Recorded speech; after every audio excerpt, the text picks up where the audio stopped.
Bienvenue sur le podcast de The Perf Lab. Aujourd'hui, on continue notre série sur la science derrière l'entraînement avec un autre principe qui est le principe de la spécificité.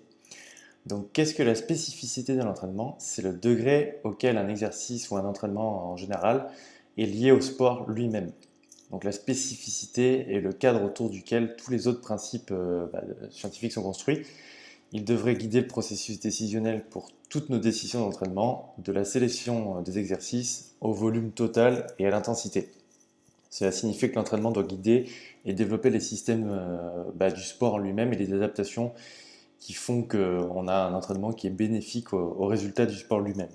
Donc on va rentrer en détail dans tout ça là-dedans, mais ça signifie essentiellement que nous utilisons la spécificité comme ligne directrice pour la sélection des exercices, la sélection des zones d'intensité et la sélection du volume pour un athlète et par rapport à un sport en particulier, afin que les adaptations qu'on a grâce à l'entraînement profitent réellement au sport in fine, puisque s'entraîner fort et être bon à l'entraînement, au final, ça ne sert à rien. Ce qui compte, c'est de gagner des compétitions et d'avoir des progrès dans notre sport. Donc, quels sont les systèmes que nous entraînons dans un sport? C'est la première question qu'il faut se poser. Donc les systèmes moins spécifiques, l'entraînement plus général que nous faisons en début d'un cycle d'entraînement par exemple, sont eux aussi guidés par la spécificité. Donc on aura la force générale, la flexibilité, la mobilité, la coordination de base. Et bien que tous ces domaines-là, bien qu'ils soient généraux, ils doivent être le plus spécifiques possible pour voir leurs adaptations et avoir un impact positif sur le résultat sportif. Ensuite, on a l'entraînement technique, doit aussi se traduire dans l'amélioration des mouvements sportifs. Et puis enfin, la pratique du sport lui-même avec des intensités maximales dans un environnement compétitif, c'est là où on aura le plus de spécificité. Donc parlons, pour illustrer cet épisode, de la spécificité pour les sports de force et de puissance. Donc quels sont les systèmes sous-jacents que nous entraînons dans ces sports de force et de puissance? Comme par exemple l'haltérophilie, des sprinteurs ou le BMX par exemple. Donc nous allons d'abord travailler avec les exercices les moins spécifiques et les plus généraux. De façon générale, ils ont une corrélation plus faible avec le résultat réel, mais tombent toujours sous le couvert d'un entraînement spécifique quand même. Donc là, par exemple, illustration, la force avec des exercices généraux similaires au sport.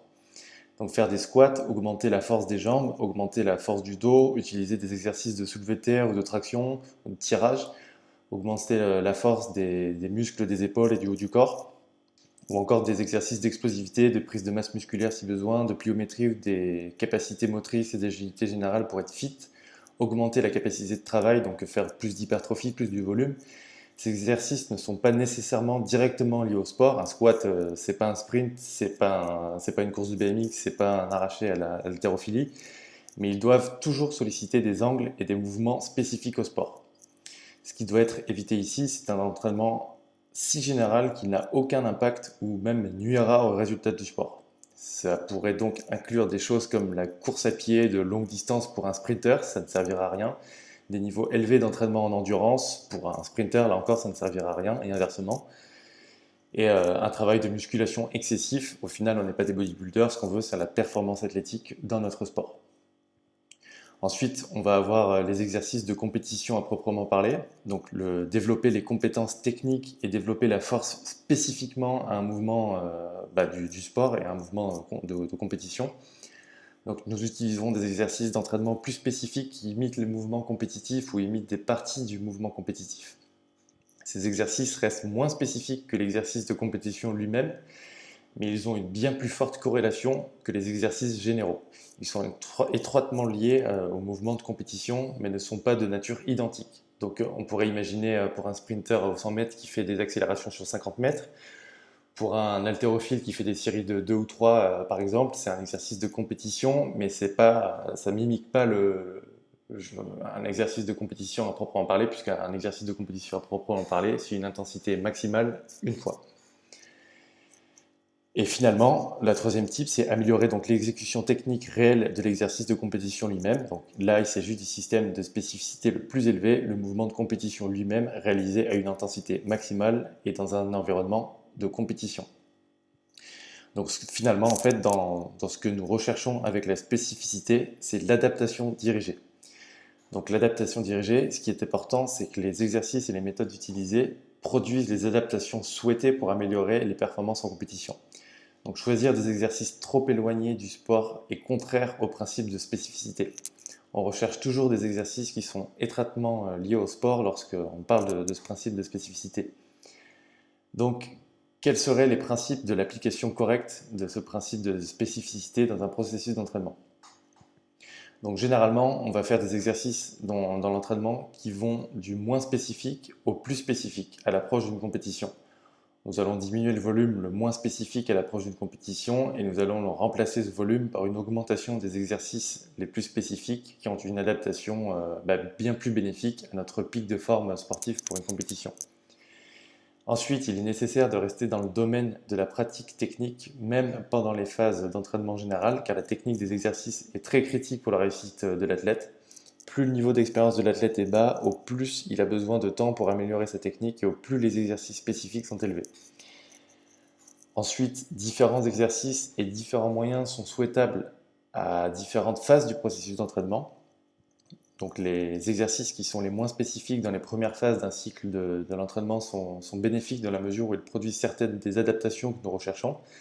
Par exemple, le squat à répétition élevée ne peut pas être directement corrélé avec la performance dans le sport, disons par exemple le rugby ou le judo, mais il peut être bénéfique, une augmentation de la taille musculaire, une augmentation de la force musculaire, ainsi qu'une capacité de travail supplémentaire profiteront à l'athlète dans les phases suivantes de son entraînement, où il pourra s'entraîner plus dur, plus longtemps et de façon plus efficace.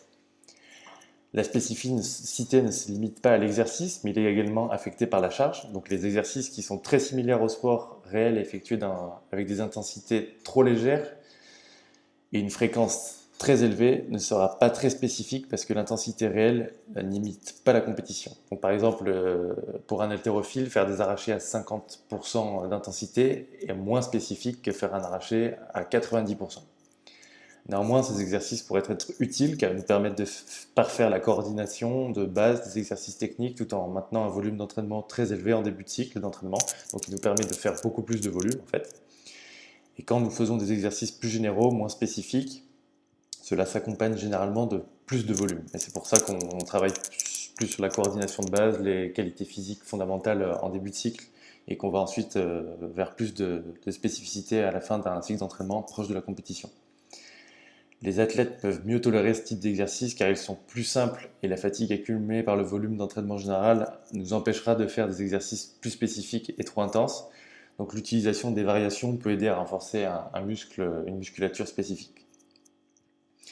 Et enfin, au plus proche d'une compétition, le développement de la technique sera le plus important et les qualités du système nerveux ainsi que l'atteinte d'un pic de forme est l'objectif principal.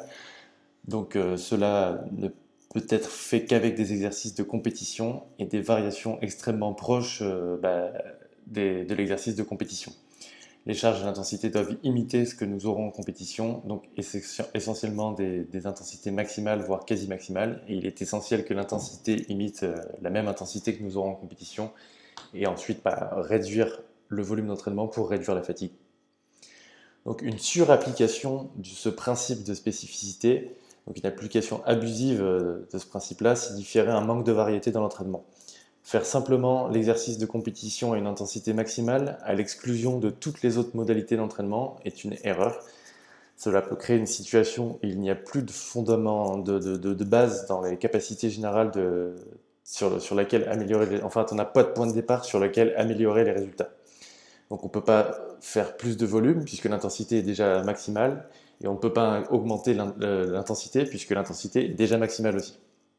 Donc bien que les qualités générales n'aient pas nécessairement une relation directe avec la performance lors de la compétition, elles ont une relation indirecte et en ce sens qu'un athlète qui est plus fort, plus mobile, plus explosif, qui a une meilleure coordination, sera en mesure de mieux performer et de tolérer un entraînement plus adéquate pour son sport.